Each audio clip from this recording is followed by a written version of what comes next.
ধরুন 2026-এ বিজেপি সংখ্যাগরিষ্ঠতা পেল, তাহলে পরবর্তী ওনাদের থেকে মুখ্যমন্ত্রী কে হতে পারে?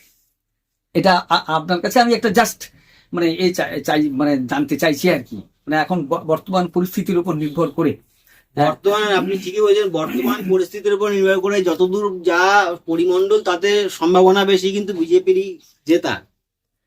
এমত অবস্থায় দেখুন, মুখ্যমন্ত্রী পদে বিজেপির অনেক দাবিদার আছে। শুভেন্দু অধিকারী যেরকম আছে, অভিজিৎ গাঙ্গুলি আছে, সুকান্ত মজুমদার আছে, দিলীপ ঘোষ বিবাহ করার পর একটু হয়তো পিছিয়ে পড়েছে, এরা মূল দাবিদার।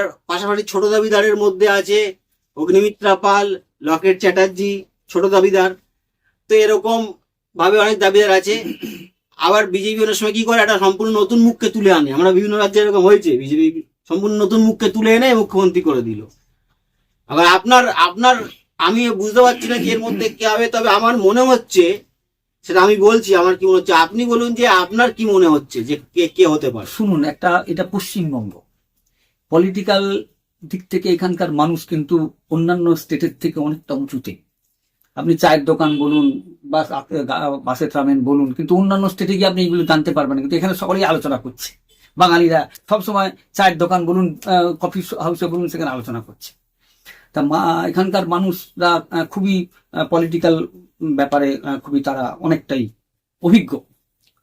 তাই এখানে এমন একটা লোক দরকার যে পলিটিক্যাল হতে হবে, এবং শুধু সে যে অভিজ্ঞ থাকবে প্রশাসনিক দিক তা বললে হবে না। এখানে কিন্তু পলিটিক্যালটা মেইন জিনিস, প্রশাসনিক দিকটা ঠিক থাকলে হবে, কিন্তু পলিটিক্যাল তার যে করেছে যে থাকবে, পলিটিক্যাল তার মানে অভিজ্ঞতাটা থাকার, এফিসিয়েন্সি তার থাকা দরকার আছে, যে কখন কাকে কি করতে হবে, কখন কি করতে হবে। এই জিনিসটা কিন্তু অনেকটা একজন অভিজ্ঞ বিষয়। আমি শুভেন্দুর নামটা আপনাকে বলছি কেন, শুভেন্দু ছোট বয়স থেকেই কাঁথি কলেজে ছাত্র পরিষদের প্রেসিডেন্ট ছিল। উনি লক্ষণ সেটের মতো লোককে হারিয়েছে, দুবার এমপি, এমএলএ, আর দু তিনটে মানে মিস্টার আমাদের এই যে বর্তমান আমাদের যে সরকার তৃণমূলের দু তিনটে দপ্তর উনি করেছে। এবং এখনো যে পরিস্থিতি আছে নন্দীগ্রামে, যে মমতা বন্দ্যোপাধ্যায়কে হারানো, যে পলিটিক্যাল দিক, তো ওনাকে তো হারানো খুব মুশকিল। উনি যে পশ্চিমবঙ্গের যে কোনো জায়গায় দাঁড়িয়ে গেলে উনি জিতে যেতেন, কিন্তু তার মতো একজন ভদ্রমহিলাকে মানে আমাদের মুখ্যমন্ত্রীকে উনি হারিয়েছেন। তা পলিটিক্যাল দিক থেকে উনি অভিজ্ঞ, সেই অভিজ্ঞ, আর প্রশাসনিক দিক থেকে উনি অভিজ্ঞ। কেননা হলদিয়া যা যা কাজ হয়েছে, হলদিয়া এটা অস্বীকার করার তো নেই। পূর্ব মেদিনীপুর, পশ্চিম মেদিনীপুরে যা কাজ হয়েছে, এটা ওনাদের মানে বাবা ছেলে অনেক করেছে পূর্ব মেদিনীপুর, সেই জন্য ওদের ওই জায়গায় ঘাঁটি। আজকে ওনার বাবাও 32 বছর ধরে মিউনিসিপ্যালিটির চেয়ারম্যান ছিলেন কাঁথির, যখন জ্যোতিবাবুর রাজত্ব করতাম, মানে মাথা মানে জ্যোতিবাবুরা রাজত্বেই তো শুভেন্দু এমপি হয়েছিল, অস্বীকার করার নেই, এমএলএও হয়েছিল। তা সেই হিসাবে পলিটিক্যাল দিক থেকে ও খুবই অভিজ্ঞ, প্রশাসনিক দিক থেকে অভিজ্ঞ। আমি শুভেন্দু অধিকারীকেই তো মনে হচ্ছে প্রাইম মিনিস্টার যদি মুখ্যমন্ত্রী হয়, সেটা এবার বিজেপির কেন্দ্রীয় কমিটির ব্যাপার।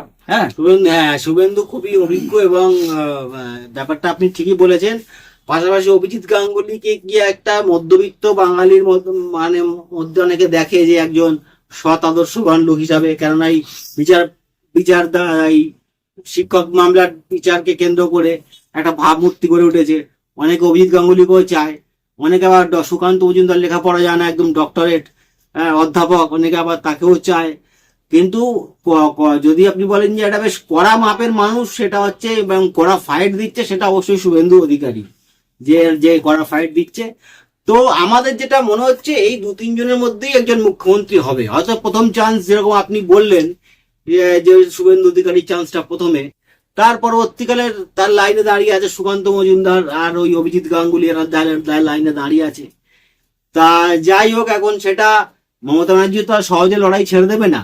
আপনার কি মনে হয়, সহজে লড়াই ছেড়ে দেবে? কথা খারাপ নাকি, তৃণমূলের এখন যথেষ্ট মানে আছে। তাছাড়া মমতা বন্দ্যোপাধ্যায় যেভাবে সিপিএম কে সরিয়ে দিয়ে ক্ষমতায় এসছে, এবং ওই প্রশাসনিক দিকটা যেভাবে করছেন, হ্যাঁ, 2026-এ লড়াইটা কিন্তু ফাইট হবে, বিরাট ফাইট। সেটা এবার 50-50 ব্যাপার হতে পারে। আর একটা ব্যাপার হচ্ছে ওই যে বিহারের ওই যে কি নামটা, যিনি ইলেকশনের সম্বন্ধে খুবই অভিজ্ঞতা, প্রশান্ত কিশোর এবারে বলেছেন যে এবারে কিন্তু তৃণমূলের এখানে একটু মুশকিল আছে টোটাল ক্ষমতায় আসা। উনি ফোরকাস্ট করেছেন। তার পরিস্থিতির উপর নির্ভর করবে সবকিছুই। হচ্ছে ব্যাপার। তবে আমার মনে হয় যে অভিষেক ব্যানার্জির পক্ষে আর মুখ্যমন্ত্রী হওয়া এত সহজ নয়, ভবিষ্যতের দিকে তাকিয়েও বলছি। না। অভিষেক ব্যানার্জি আর মুখ্যমন্ত্রী হতে পারবে বলে আমার তো মনে হচ্ছে না। না, অভিষেক ব্যানার্জি মুখ্যমন্ত্রী হওয়ার কোনো কোশ্চিনই নেই। সেটা কোনো মানে এটা পশ্চিমবাংলার মানুষও সেভাবে নেবে না, এটা হচ্ছে ব্যাপার। মমতা বন্দ্যোপাধ্যায়, তারপরে তৃণমূল কংগ্রেসে আমার মনে হয় কেউ তো আর মুখ্যমন্ত্রী হওয়ার মতো নেই।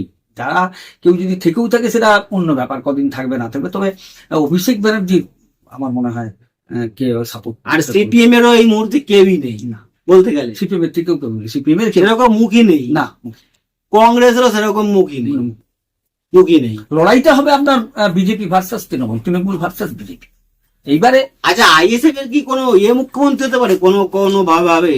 ISF তো শুধু ওই আপনার ওই জায়গাটাই আপনার ওই এবার যদি তৃণমূলের সাপোর্টে যদি হয়ে যায়, সে কটা সিট পাবে একটা দলের অন্তত মিনিমাম। সিপিএম আর তৃণমূল যদি ওকে সাপোর্ট করে দেয়, তৃণমূলকে সাপোর্ট করবে কেন? তৃণমূলের যদি সংখ্যাগরিষ্ঠতা না আসে, তৃণমূল ওকে সাপোর্ট করে দিল, এদিকে সিপিএম দু চারটা সিট পেয়ে ওকে সাপোর্ট করে দিল। না, কোন দল যদি একক সংখ্যাগরিষ্ঠতা হয়ে যায় তখন ওইভাবে সাপোর্টিং, তাহলে ইলেকশনের আগে ওদের একসঙ্গে যোগ করে ইলেকশনে দাঁড়াতে হবে, সিপিএম, তৃণমূল এবং ISF। আর ত্রিশঙ্কু বিধানসভা হয়ে গেলে তখন তো দেখা গেল ত্রিশঙ্কু বিধানসভা, তখন দেখা গেল বিজেপিকে আটকাতে সিপিএম আর তৃণমূল মিলে নওশাদ সিদ্দিকীকে সাপোর্ট করে দিল যে আপনি মুখ্যমন্ত্রী। এটা হবে না। সেন্ট্রাল গভর্নমেন্টে যদি বিজেপি শাসন থাকে, বিজেপি যদি ক্ষমতায় থাকে, তাহলে ওই 2-4টে MLA MP, সেটা ভারতবর্ষের, আপনি জানেন তো ভারতবর্ষের কি পরিস্থিতি আছে। পশ্চিমবঙ্গ সেই তাই ঘটেছে অনেক আগেই, অজয় মুখার্জির সময় হয়েছে, তারপরে অনেক আগেই ঘটেছে এরকম। তখন ওই তৃণমূল থেকেই সব লোক এসে বিজেপিতে জয়েন করে যাবে। এইভাবেই খাওয়াটা হবে যদি 2-4টে সিট কম হয় বিজেপির। তবে এখন কিছু বলা যাচ্ছে না, পরিস্থিতির উপর নির্ভর করছে এখন। সেই এই আপনার মুর্শিদাবাদের যে ব্যাপার ঘটলো, এপাশে ধরুন কসবা টসবা, বাংলাদেশ, তারপরে সব জায়গাটা, তারপরে কাশ্মীরে যে ব্যাপারটা ঘটছে, এবং বিশেষ করে বাঙালিদের উপর, হিন্দুদের উপরে যে অত্যাচার, আরজিকরের ব্যাপারটা, আবার শিক্ষক নিয়োগের আবার শুনছে নাকি আবার প্রাইমারিতেও নাকি 32,000-33,000 চলে যাচ্ছে। এইসব জিনিসগুলো একের পর এক ঘটনা ঘটে যাচ্ছে। আর দেখুন কি পরিস্থিতি হয়, আগামী পরিস্থিতির উপর নির্ভর করে আগামী 2026-এ। তবে আপনি যেটা বলেছেন যে মুখ্যমন্ত্রী কে হবে, যেটা আপনি আমাকে মানে হেসে হেসে যে কথাটা বললেন, আমি সেদিক থেকে বলতে পারছি, যদি এই পরিস্থিতিতে মুখ্যমন্ত্রী হিসাবে শুভেন্দু অধিকারী কিন্তু টেক্কা দিতে পারবে মমতা বন্দ্যোপাধ্যায়কে। তাছাড়া এই সুকান্ত মজুমদার এবং অভিষেক ব্যানার্জি পারবে না, কেননা ওনারা হয়তো উনি ওনার লয়ের ব্যাপারে যাদের ক্ষেত্রে ওনার অভিজ্ঞতা আছে। আর সুকান্ত বন্দ্যোপাধ্যায়, এই আমরা 5-7 বছর হলো, 4-5 বছর হলো সুকান্ত বাবুকে রাস্তায় দেখছি, কিন্তু শুভেন্দু এই তৃণমূল থেকে এখানে আসার পর যেভাবে মানে মানে একটার পর একটা লড়াই করে যাচ্ছে, সারা পশ্চিমবঙ্গের মানুষের কাছে চলে যাচ্ছে, যেখানেই ঘটছে সেখানে চলে যাচ্ছে।